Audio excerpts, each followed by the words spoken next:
knife fans? Love Them Knives channel. That's what you're watching right now. And I'm LTK, and I'm here to talk to you about my Grail knife. Yes, everybody's got to have a Grail knife, and this is mine right here. Zero tolerance, limited edition. Let's get the box open. I mean, it came in a bigger box, and then it was shrink wrapped down to the floor of the bigger box. You open the box up, had ZT markings all over inside. It was really cool. And certificate of authenticity. So there you go, number 58. CTS 204P, 3D machined, handle, anodized, and re-anodized, and carbon fiber backspacer, and all that kind of stuff. Here's the knife. I've already taken it out for your convenience. And here's the paperwork. So this came with the knife. Just their kind of, standard ZT paperwork. But, I mean, that's a big box. I mean, look at the knife. It's like, what? Where's the rest of what I don't know. I guess it's very impressive. And so is the price. Yes, it is. Because they ain't giving these away, my friends. Ah, hell, I'll put this back down here. I really like it, though. Let's open it up. It's a frame lock flipper. Yes, it is. And you got an open pivot design here. It's the pivotless pivot. No lanyard hole. Gee whiz. That just kills the whole deal. $500, buddies. $500. These limited editions just keep going up in price. Their release price just is like back, a couple of years ago, they were like, $350 for a limited edition, and now it's like $500. And then the 999 came out a little while ago, and that was $750. So they ain't giving them away, that's for sure. Carbon fiber here, and of course this is anodized titanium frame lock, carbon fiber backspacer. It's just, let me tell you, probably 2 years ago, I ran across the 600, ZT600, the R.J. Martin Collaborative limited edition that he did. And I can't remember what kind of steel it was, B42P or something like that. In any case, I thought that was so sweet. I liked the I liked the R.J. Martin design. I liked this kind of longer, stretched out type thing. And that 600 was like a 4.2 inch. It was over 4 inches. This one's 4, I think. Let's just measure it. But I was just saying, man, I really like that design. And I got one from a guy who just had to get rid of it because he was hurting. And so I got it for a pretty good deal, like in the $375 range. And then I had it anode by House of Blades, and then I got a different one, and then I sold that. So I've had like 2 or 3 different 600s. That's a 4-inch blade right there, 10 centimeters. And almost 9 overall, 8 7/8, which is 22.5 centimeters. So this knife is pretty good size. Well, let's come here. Take the Spyderco Military, or at least its closest facsimile that's on my table. And, well, here you go with your perspective problems when you're looking at a camera. See what I'm saying? So, the Military has a 4-inch blade. That has a 4-inch blade. Pretty much the same size knife. This one is much less expensive. Actually. But I was just, I like the bigger blades. I like the bigger knives. And you know what? They pack a lot of blade into it's not such a long handle, is it?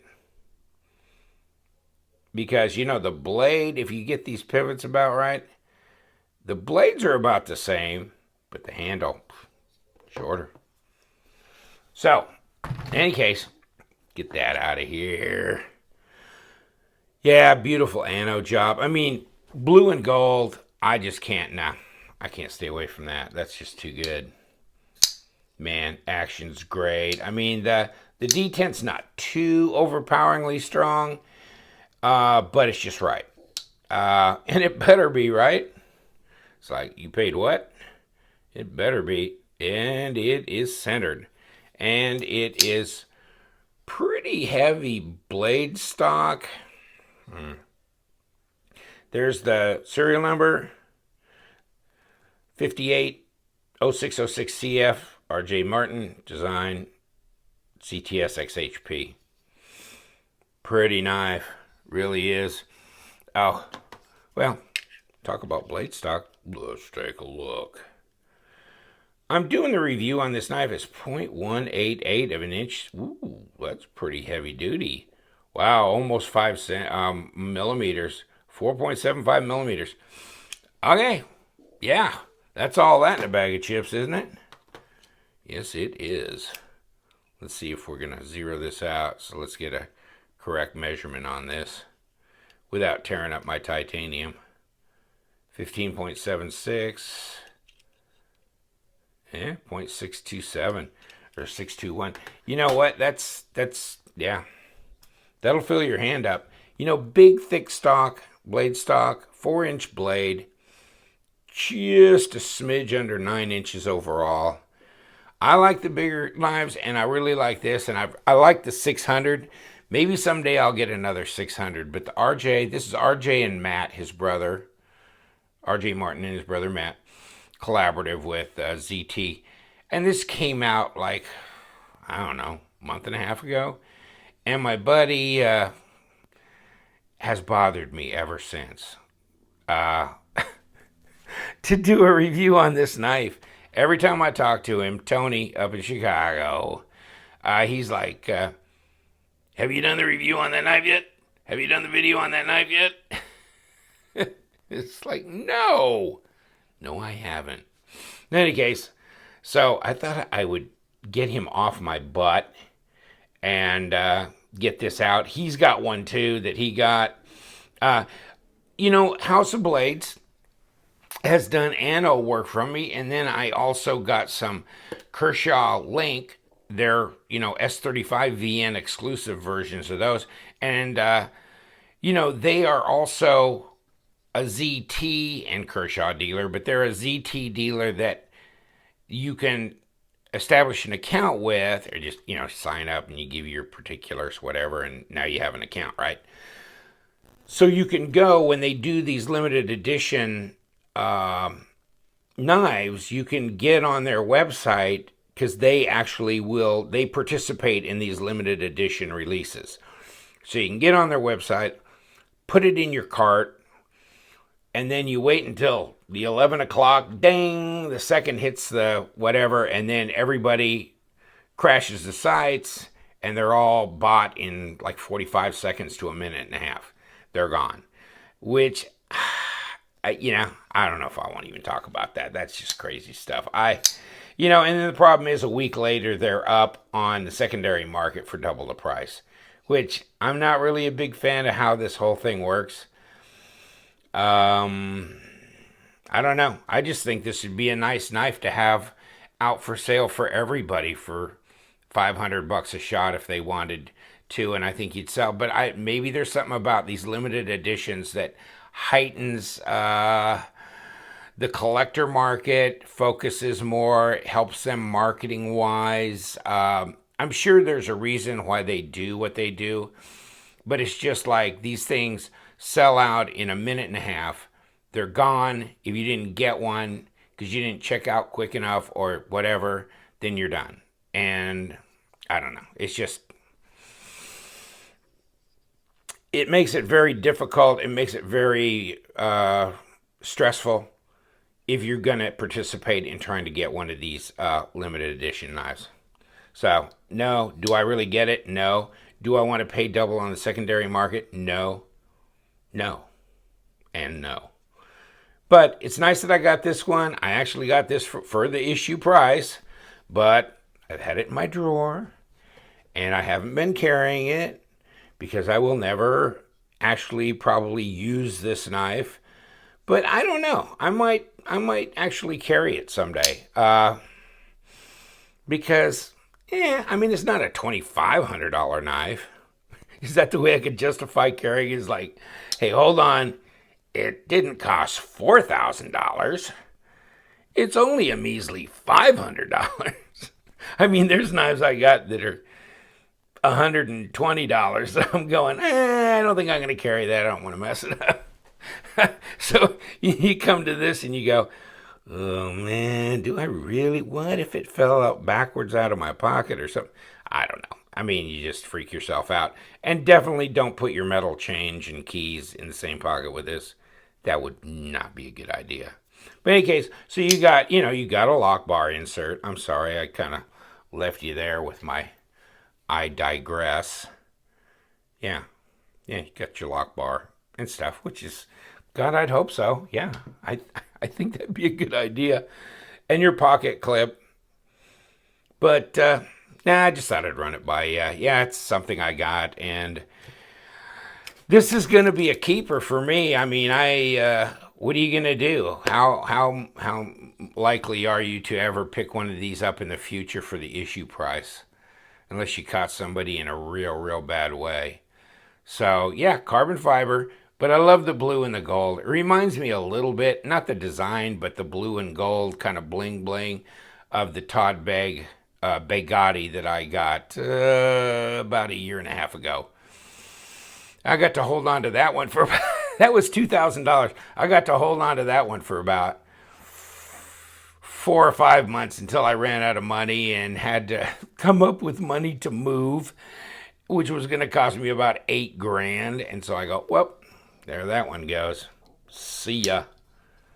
But yeah, I like the black on the blade. And I'm glad that it's not a black blade. It's satin.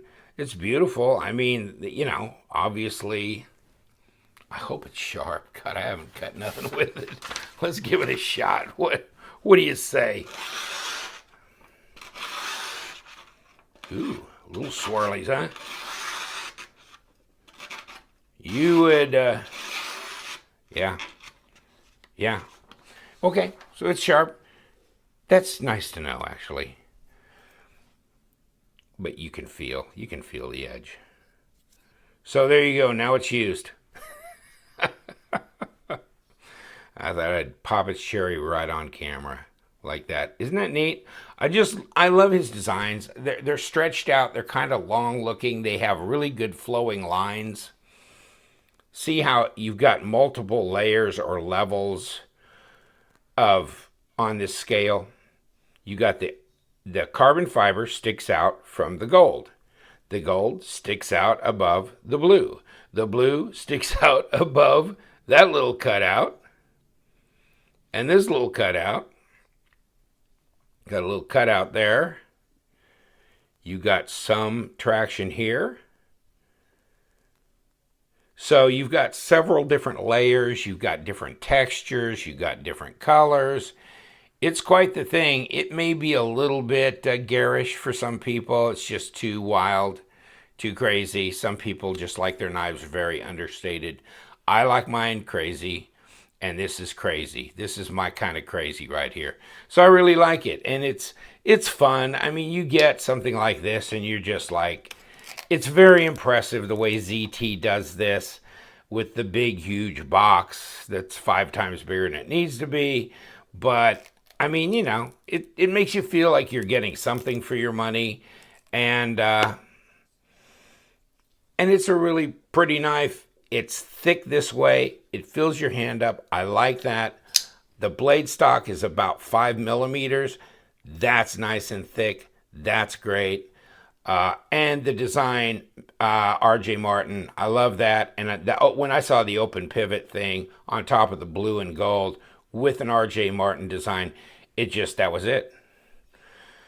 That was it. The 999 I could live without, and the 0392 stuff they've been putting out I could live without, especially the Wharncliffe looking things and stuff. This is my deal right here.